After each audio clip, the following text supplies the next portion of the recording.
How's it going, everybody? My name is Bo, and I'm a home theater and movie enthusiast. And a few weeks ago, I made a video about the need to upgrade, and I said this: what is the actual difference between, a $20,000 room and a $200,000 room, or a $10,000 room and a $50,000 room, $100,000? So in this video, I get to answer that question. Well, not exactly every part of that, but I get to answer the question, what's the difference between my room, which about $26,000 total worth of investment, furniture, equipment, everything, and how does that compare to roughly $100,000 room, thanks to Jeremy from Techthusiasm. If you're not following his YouTube channel, I'll put a link in the description. I'm guessing if you're watching this, you probably watch him. He's also in Michigan. And this past weekend before Thanksgiving, I got to actually experience two home theaters. The first one was about 45 minutes away near Grand Rapids, and then we rode together. He drove. We went over to the east side of the state and got to experience Jeremy's room, which basically I want to break down my thoughts and just, what my takeaways were and some things that maybe it inspired me to do. So without any further ado, let's get into it. All right, so getting into this, I just have to say I'm not a videographer, and to be honest, I was just kind of distracted with the event, and I just didn't pull my camera out very often, so I only got some shots of the room, watching some movies. So sorry for that. I don't really have a good visual demonstration to show you, so it's just going to be my thoughts. You'll just have to bear with looking at me the whole time. But let's start with the first room. The guy's name is Joe. He has like a high-end 2-channel setup that he kind of converted into a home theater, and he's got a LS 12,000 Epson projector with a MadVR core video processor, and then he has a 1 gain non-acoustically transparent, so a true 1.0 gain screen, 120-inch 2.40, and I must say I was kind of blown away by the Epson in conjunction with the MadVR. Like, it looked incredible. The HDR, I'd never really seen good HDR on a projector before, so that was really impressive. And now I kind of know what could have been if I ended up with an LS 12,000, which is what I initially was going to buy, versus my JVC MP5. But I was just very impressed. Just gave me some fresh perspective. What is possible on a projected image in a home theater. And yeah, I don't have a 1.0 gain screen. There's debates whether the Cinema Stage XD is a 0.8 or 0.9. I guess it doesn't matter. It's just not a true 1.0 gain screen. And just seeing with MadVR doing tone mapping, the extra brightness of the Epson, I was just very impressed. So, would I consider going to an Epson after seeing that? I mean, yeah. I'm definitely intrigued. The pop of the HDR more than anything. We didn't really watch a ton of content there because pretty quickly after a few short demos, we headed off and went to Jeremy's, and I just want to thank him for inviting me and being so gracious as a host. His daughter, his wife. I didn't actually meet his son or see him really, but very nice family.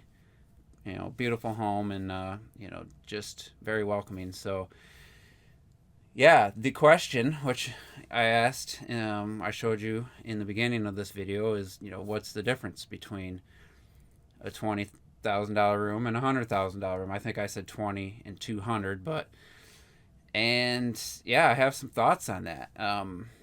I will just preface that by saying, over the years, I've kind of felt like, I won't say arrogant or cocky. I think I overestimated the sound of my old rooms, especially. So I've always wondered, am I overestimating what my room sounds like now? I know it sounds way better than my previous iterations of my home theater, but how does it compare? So I'm just going to tell you right now, there was a noticeable difference. Now it's subjective to say, was it 4 times as good, 2 times as good, 5 times, 10 times as good? It's hard to like put it into terms like that. I'll just say both the video quality and the sound quality was a noticeable step up, or multiple steps up over what I experienced in my theater. So I'll start with the video because he has the NZ900, it's the flagship JVC. Got a price increase this year. I think it's 28 or 29,000, maybe even 30,000 regularly. It might be on sale right now. It's quite a bit brighter than my NP5. It's a laser projector. I want to say it's 3,300 lumen rated, and mine's like 1,900, but I'm running my lamp on low, so I'm not getting anywhere near that.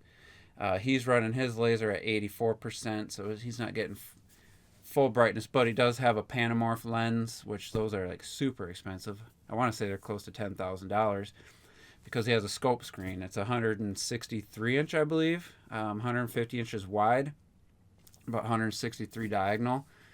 And he has the MadVR NV Extreme, I want to say. I think it's the Extreme Mark II.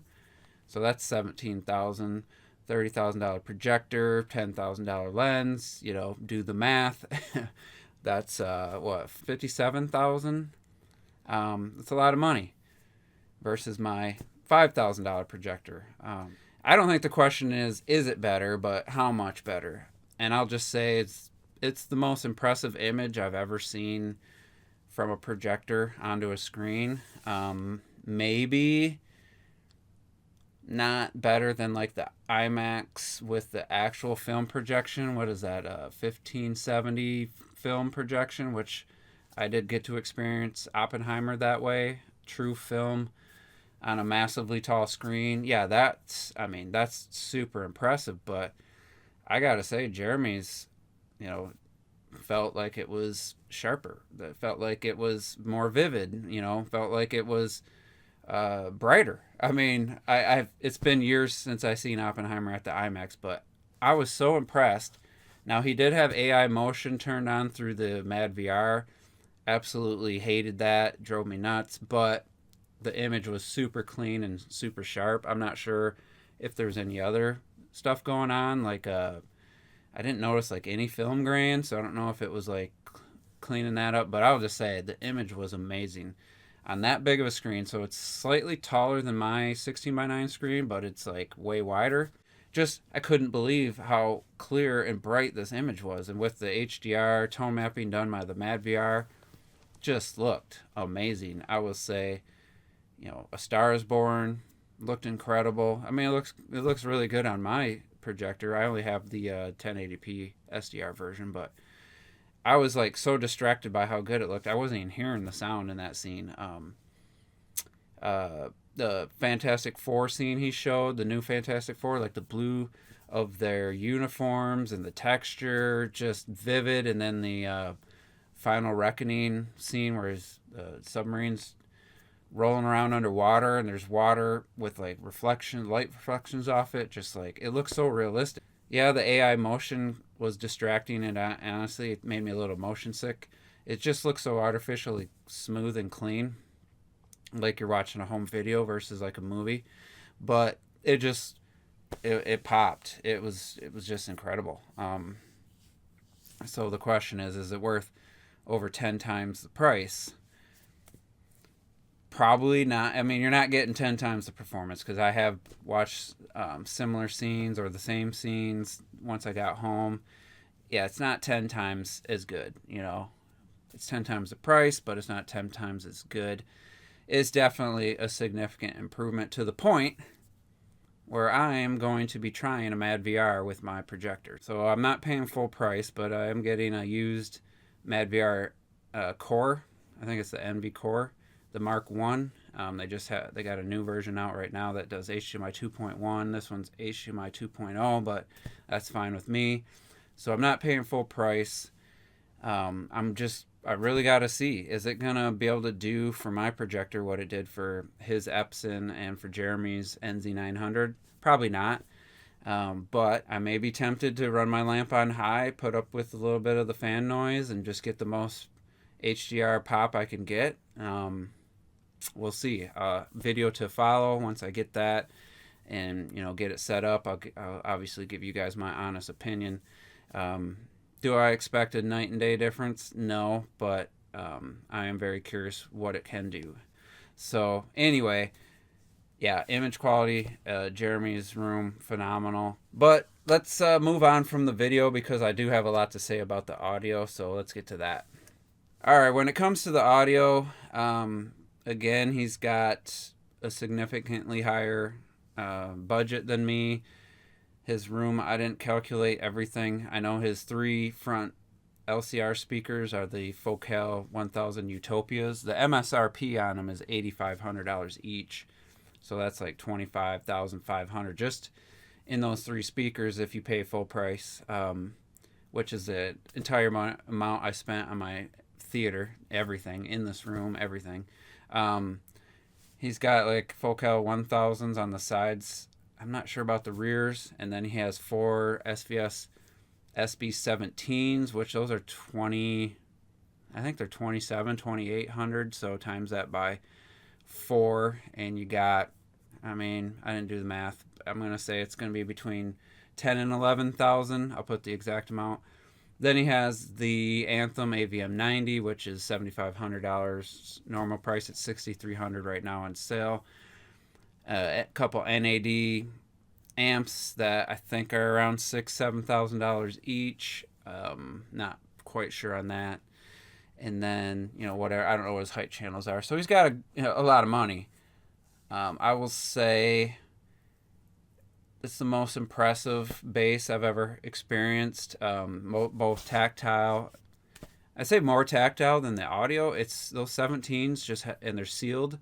Just have a different sound to them than what I'm used to hearing, but the feeling of it was just like it was like a massage chair, like so intense. Now he's got 2 behind the couch and 2 up front. His room's not super deep. It's deeper than mine, but it's actually twice as wide as mine and almost twice the ceiling height. And I've just never felt bass like that in a home. The only other time I felt anything close was at Dune Part 2 in the theater. It was in Grand Rapids. They did a $3 million renovation, made a Dolby Atmos reference theater, and the bass was actually more intense than that, but that was at reference volume, and it was uncomfortable. This was like borderline uncomfortable, but it was so impressive, like I couldn't believe it. It was amazing. Now with his Utopia speakers, I forget it's like a tritium or whatever. I forget what the actual tweeter technology is. Very clean highs. It's almost a little too bright for my taste, but with all that bass, you could still clearly hear everything else. Now his side surrounds are behind his couch a decent amount, and I didn't watch a ton of like scenes I was familiar with, but I didn't notice.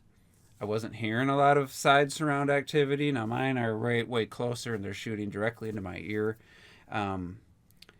But I can't really like say that I was like hearing a bunch of details behind me and to the side of me. It was very front, I wouldn't say front loaded, but you could clearly hear the LCR, clearly hear the bass, and everything else I can't really comment on because I was kind of like transfixed on just the bass mostly. But also I didn't know a lot of the movies he had shown. He showed Superman, Fantastic Four, Final Reckoning, and Bad Guys 2, and I've never seen those movies, so I was new to those scenes and I was kind of caught up in the scene. Wasn't as critical listening as I would have liked, but overall just really clean, a little on the bright side I would say, and I guess Anthem does add a little bit of that, and those speakers are a little bright, but he said it was like 95 dB kind of average, negative 20 on his Anthem, which I feel like it was the loudest I've ever heard any like home theater movie played at. I've never played mine that loud. So when I got home, I did crank mine up a little bit more, but I would guess his -20 is probably more like my -8 on the same movies. And I normally go to like -15, is like pretty loud for me. So takeaways. The bass was incredible to the point where I'm like, should I buy different subwoofers? Should I buy some SB17s for the back? But he does have a floating floor, and I don't. And I'm wondering how much of that is equated to the floating floor. I think he's got rubber down, then like a hardwood, and then carpet. I've heard that does do quite a bit to add to tactile bass. I know Matthew Pose talks about that, but I'd be curious to know like what that actually does. Was it just a subwoofer? So I can't go any bigger in the front unless I do ported subs and put them on their side. I could consider that. They got the 5000 series, which is a 17-inch woofer. That's a bit better price. I forget what those are for the sealed. But it did make me like, man, I wouldn't mind a little more bass. Yeah, so that's the good and bad of seeing other people's rooms is on one hand, my noise floor is lower, so I was like, that's nice.